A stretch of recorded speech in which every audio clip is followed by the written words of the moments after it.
আমন্ত্রণ দীপ্ত সংবাদের সাথে আছে আমি তারান্নুম জুথি। শুরুতেই জানাবো সংবাদ শিরোনাম।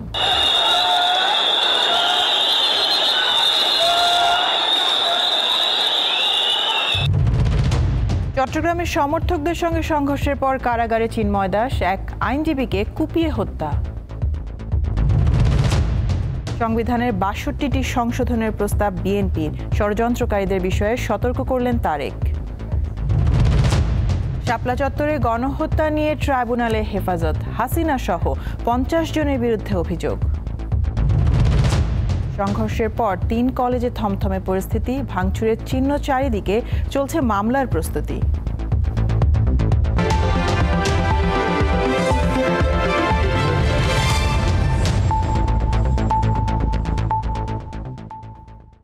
বাংলাদেশ সম্মিলিত সনাতনী জাগরণ জোটের মুখপাত্র চিন্ময় কৃষ্ণ দাস ব্রহ্মচারীর গ্রেপ্তারের ঘটনায় উত্তেজনা দেখা দিয়েছে চট্টগ্রামে।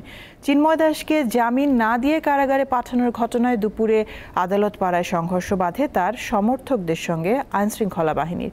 এ সময় সাইফুল ইসলাম নামে এক আইনজীবীকে কুপিয়ে হত্যা করা হয়। প্রতিবাদে বুধবার আদালত বর্জনের ঘোষণা দিয়েছে চট্টগ্রাম আইনজীবী সমিতি। চট্টগ্রাম ৬ষ্ঠ মহানগর ম্যাজিস্ট্রেট আদালতে মঙ্গলবার দুপুর ১২টার দিকে হাজির করা হয় রাষ্ট্রদ্রোহ মামলায় অভিযুক্ত সম্মিলিত সনাতনী জাগরণ মঞ্চের মুখপাত্র চিন্ময় কৃষ্ণ দাসকে। শুনানি শেষে আদালত জামিন নামঞ্জুর করে কারাগারে পাঠানোর আদেশ দেয়।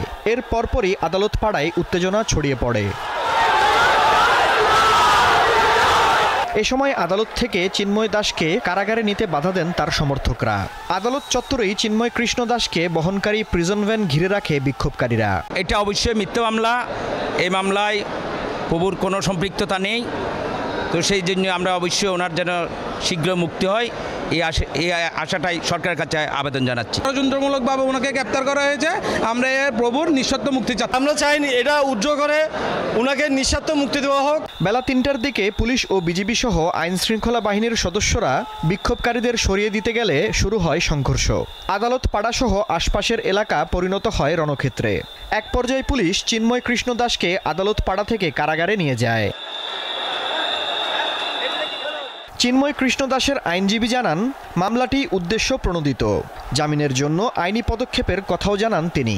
মেট্রোপলিটন ম্যাজিস্ট্রেট আদালত ৬-এ জামিন শুনানি করেছিলাম, সেটা আদালত নামঞ্জুর করেছেন। সেই আদেশের এগেইনস্টে আমরা মহানগর দায়রা আদালতে একটা মিসকেস ফাইল করেছি। সেই মিসকেসটি আগামীকাল ধার্য রেখেছেন মহানগর।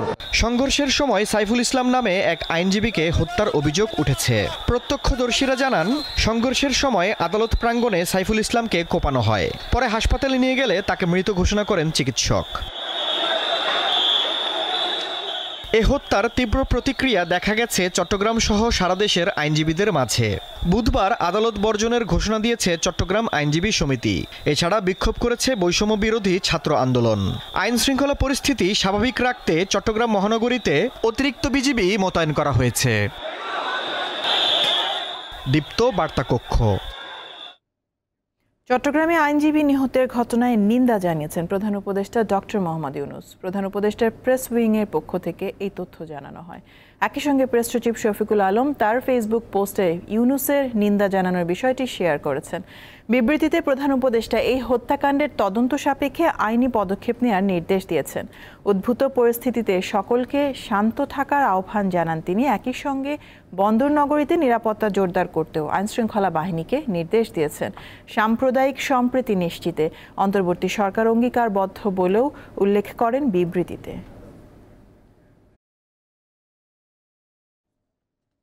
এদিকে চিন্ময় কৃষ্ণ দাসকে কারাগারে পাঠানোর ঘটনায় উত্তেজনা দেখা দিয়েছে চট্টগ্রামে। পাশাপাশি আইনজীবী হত্যার ঘটনায় চলছে বিক্ষোভ।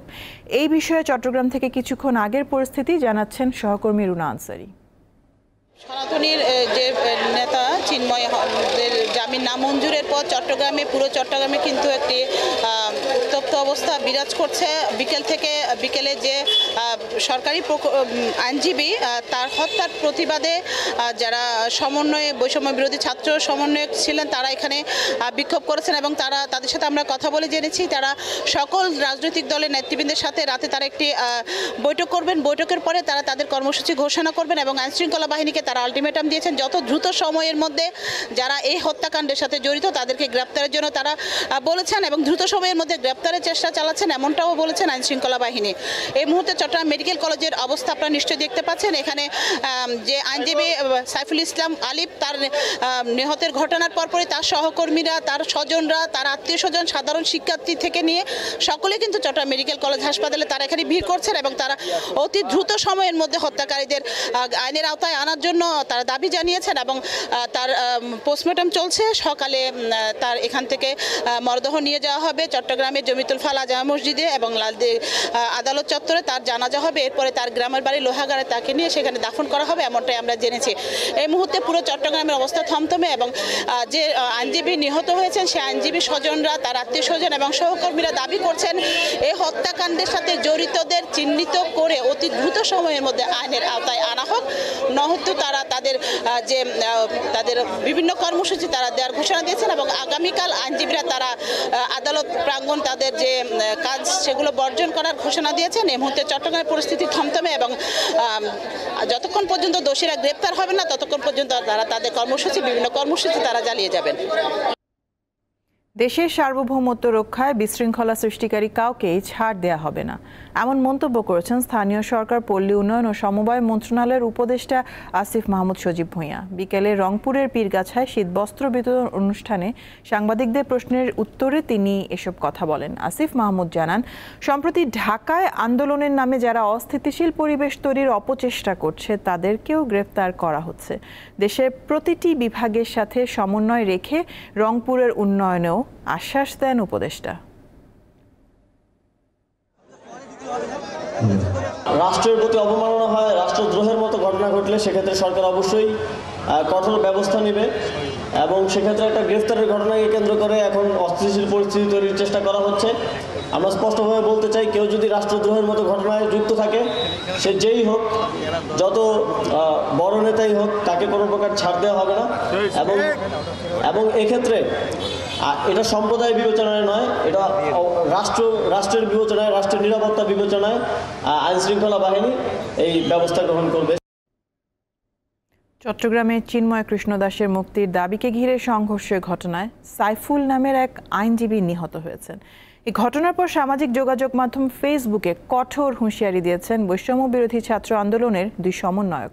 সন্ধ্যায় ফেসবুকে দেয়া এক পোস্টে জুলাই শহীদ স্মৃতি ফাউন্ডেশনের সাধারণ সম্পাদক সার্জিস আলম লেখেন, ধর্মকে টুল হিসেবে ব্যবহার করে কোনো ব্যক্তি, সন্ত্রাসী গোষ্ঠী বা সন্ত্রাসী সংগঠন যদি সাম্প্রদায়িক দাঙ্গা লাগানোর চেষ্টা করে তবে সেই সব সন্ত্রাসীদের বিরুদ্ধে কঠোর ব্যবস্থা নিতে হবে। অপর এক পোস্টে বৈষম্য বিরোধী ছাত্র আন্দোলনের আহ্বায়ক হাসনাত আবদুল্লাহ আইনজীবী হত্যার বিচার নিশ্চিতের দাবি জানান। সকলকে ধৈর্য ধরতে ও শান্ত থাকার আহ্বান জানিয়ে তিনি লিখেন, নিজেরা আইন হাতে তুলে নিয়ে দয়া করে কোনো ধরনের অস্থিতিশীল পরিবেশ তৈরি করবেন না। বাংলাদেশ সাম্প্রদায়িক সম্প্রীতির দেশ, কোনোভাবেই এই সাম্প্রদায়িক সম্প্রীতি বিনষ্ট হতে দেয়া যাবে না।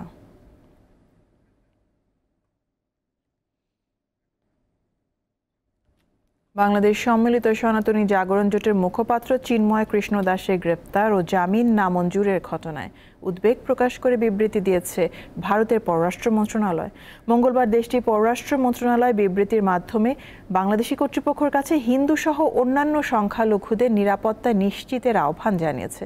বিবৃতিতে ভারতের পররাষ্ট্র মন্ত্রণালয় বলছে, সংখ্যালঘুদের ওপর হামলার ঘটনায় অপরাধীরা যেখানে ধরাছোঁয়ার বাইরে, সেখানে একজন ধর্মীয় নেতা এইসব অন্যায়ের বিরুদ্ধে যখন কথা বলেছে তখন তার বিরুদ্ধেই পাল্টা অভিযোগ এনে গ্রেপ্তার করা হয়েছে। এদিকে চিন্ময় কৃষ্ণ দাসের গ্রেপ্তার নিয়ে ভারত বিকৃত তথ্য ছড়াচ্ছে বলে জানিয়েছে বাংলাদেশের পররাষ্ট্র মন্ত্রণালয়। রাতে এক বিবৃতিতে এই তথ্য জানানো হয়। এতে আরও বলা হয়, ভারতের এই ধরনের ভিত্তিহীন বিবৃতি শুধু ভুল তথ্য ছড়ানো নয়, বরং দুই প্রতিবেশী দেশের মধ্যে বন্ধুত্ব ও বোঝাপড়া চেতনার পরিপন্থী। বাংলাদেশের সকল ধর্মের জনগণের মধ্যে বিদ্যমান যে সম্প্রীতি রয়েছে এবং সরকারের যে অসাম্প্রদায়িকতার প্রতিশ্রুতি ও প্রচেষ্টা রয়েছে, বিবৃতিতে তা প্রতিফলিত হয়নি।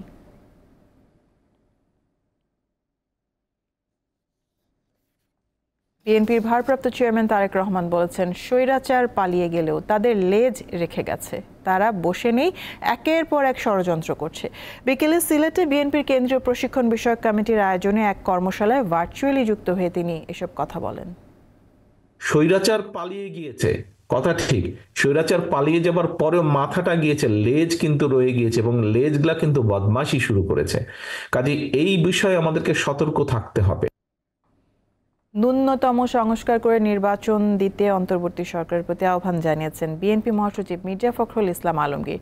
বিকেলে রাজধানীতে এক অনুষ্ঠানে এই মন্তব্য করেন তিনি। এ সময় বিএনপির ভারপ্রাপ্ত চেয়ারম্যান তারেক রহমানকে নিয়ে লেখা Tarique Rahman politics and policies contemporary Bangladesh এই নামের বইয়ের মোড়ক উন্মোচন করা হয়।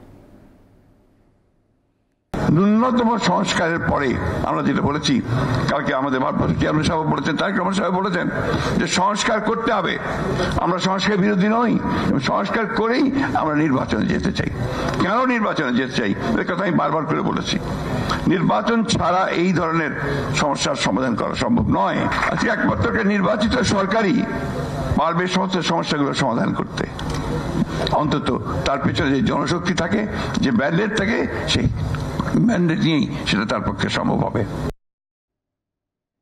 সংবিধানের ৬২ জায়গায় সংশোধনীর প্রস্তাব দিয়েছে বিএনপি। মঙ্গলবার সংবিধান সংস্কার কমিশনের কাছে এই প্রস্তাবনা দেয়া হয়। সংশোধন করার প্রস্তাবে রয়েছে পরপর ২ বারের বেশি প্রধানমন্ত্রী না হওয়া এবং উপপ্রধানমন্ত্রী, উপরাষ্ট্রপতি, সংসদে উচ্চকক্ষ গণভোটের বিধান রাখার বিষয়ে।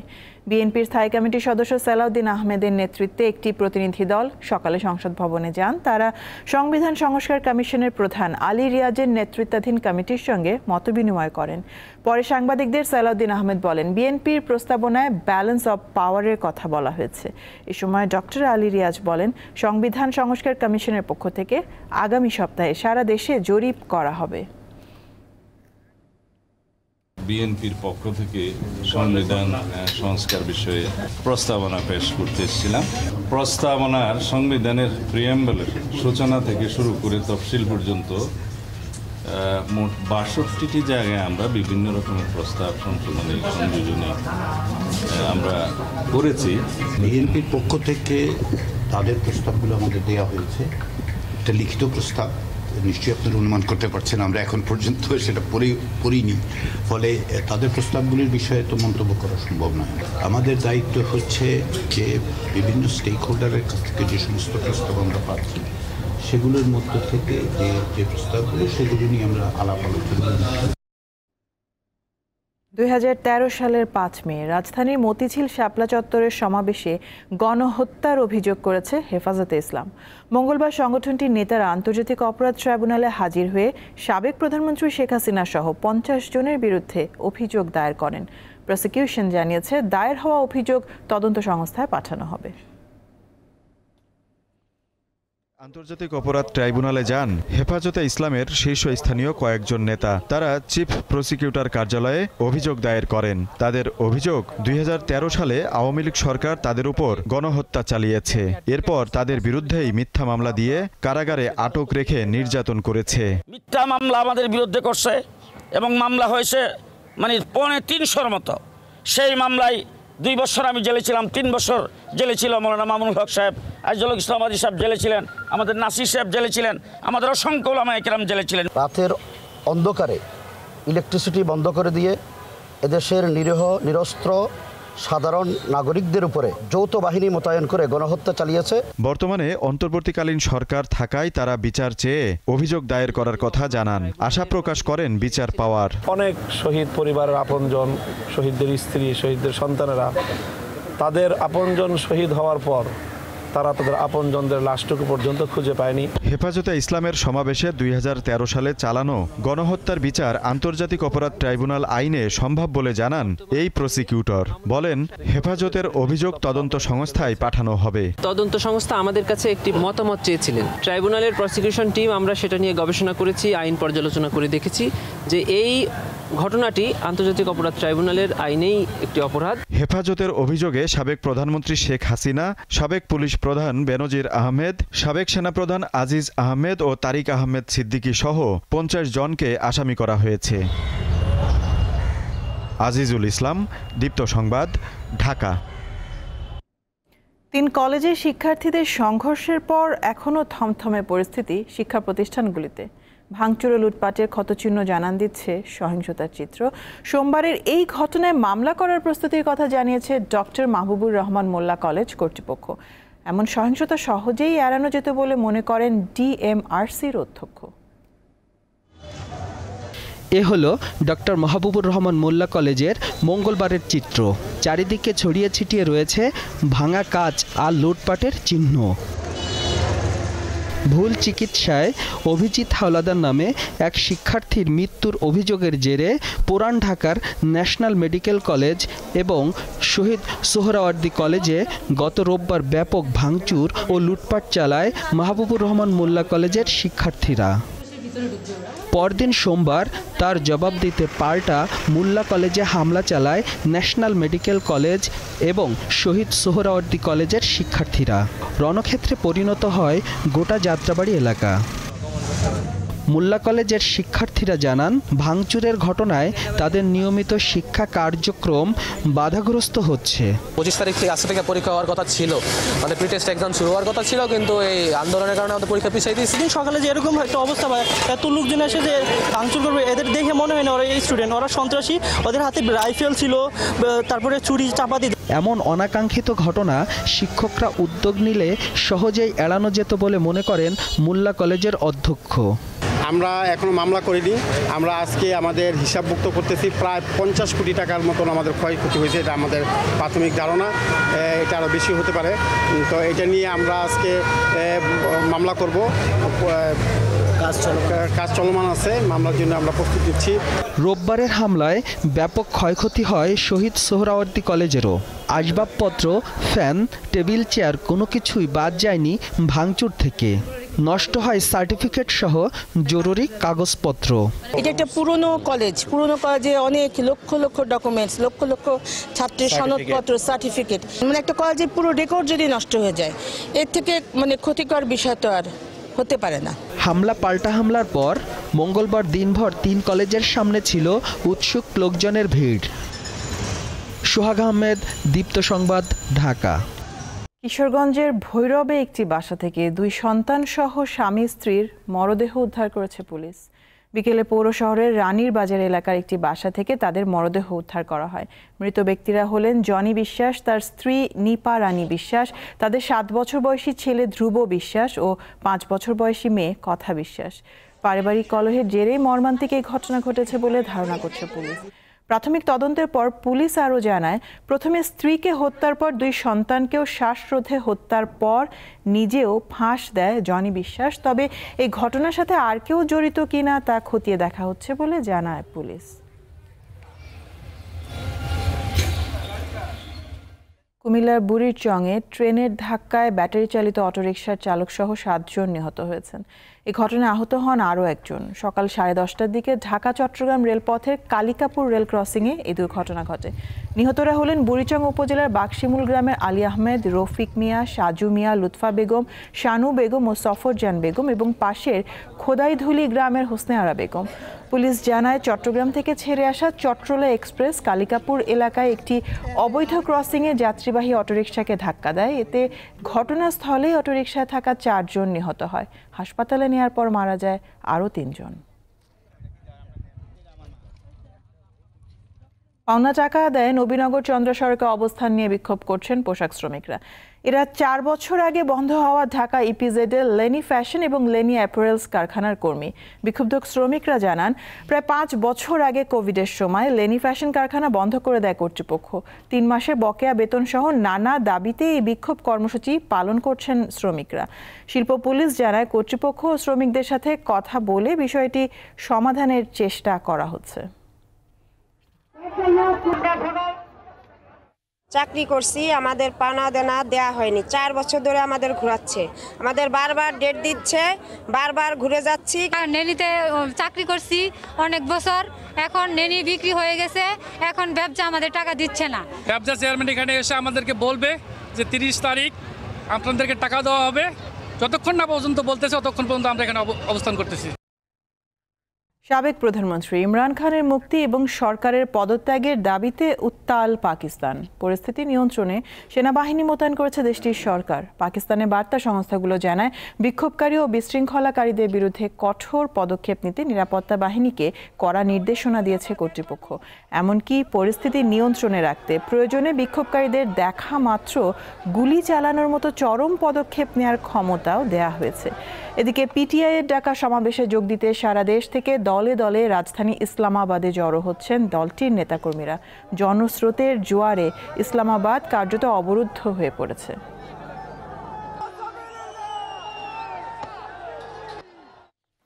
তিন ম্যাচ ওয়ানডে সিরিজের প্রথমটিতে কাল আয়ারল্যান্ড নারী দলের মুখোমুখি হবে বাংলাদেশ। মিরপুরে হোম অফ ক্রিকেটে খেলা শুরু সকাল 10টায়।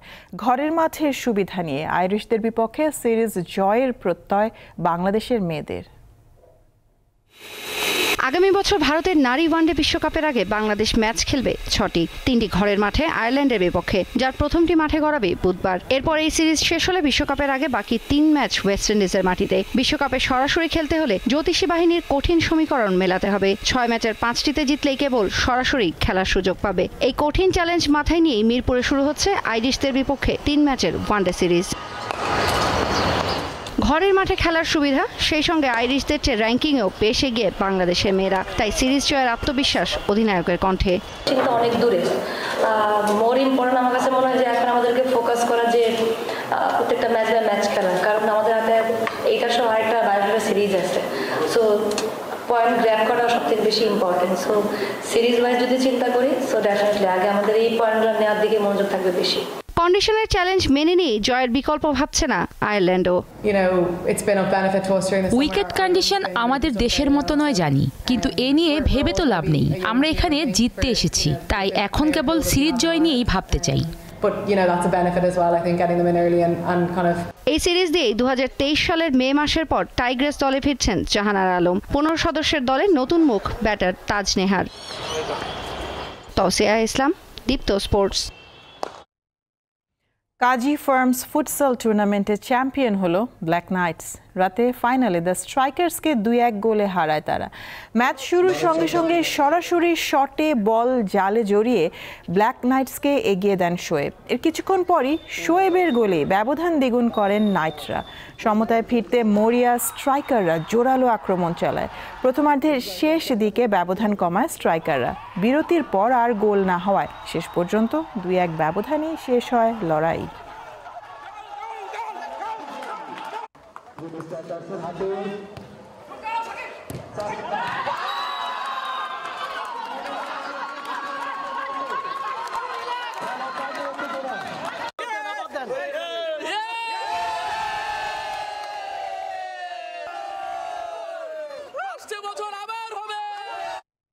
শেষ করব দীপ্ত সংবাদ শিরোনামগুলো জানাবো আরো একবার।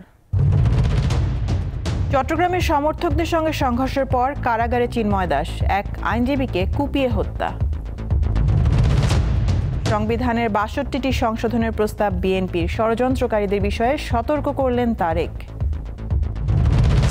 শাপলা চত্বরে গণহত্যা নিয়ে ট্রাইব্যুনালে হেফাজত, হাসিনা সহ 50 জনের বিরুদ্ধে অভিযোগ। সংঘর্ষের পর 3 কলেজে থমথমে পরিস্থিতি, ভাঙচুরের চিহ্ন চারিদিকে, চলছে মামলার প্রস্তুতি। এই ছিল এখনকার মতন। আমি তারান্নুম জ্যোতি বিদায় নিচ্ছি। দর্শক, আরও তথ্য বিনোদনের সংবাদ জানতে যুক্ত থাকুন দীপ্ত টিভির ডিজিটাল প্ল্যাটফর্মগুলোতে। ধন্যবাদ সবাইকে।